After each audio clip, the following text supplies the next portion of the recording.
அழகான பூக்களை காதலுக்காக உருவப்படுத்தி எழுதுவதில் தமிழ் கவிஞர்கள் வல்லவர்கள். அப்படி பூக்களின் பெயரில் தொடங்கும் தமிழ் பாடலுடைய சிறப்பை பற்றி இந்த பதிவில் பார்ப்போம். முதலாவதாக மல்லிகை. பெண்களின் வெட்கத்தை சொல்வதில் மணமணக்கும் மல்லிகை.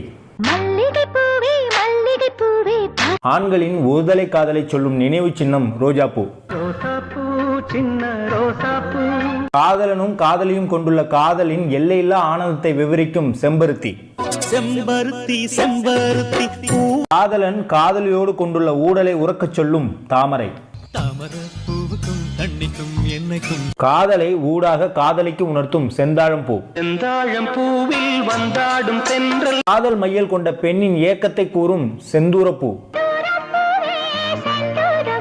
காதலியின் காதல் ஆழத்தை சொல்லும் செவ்வந்திப்பூ. நீங்கள் மயங்கிய பூக்களின் பெயரில் தொடங்கும் பாடலை கமெண்டில் பதிவிடுங்கள்.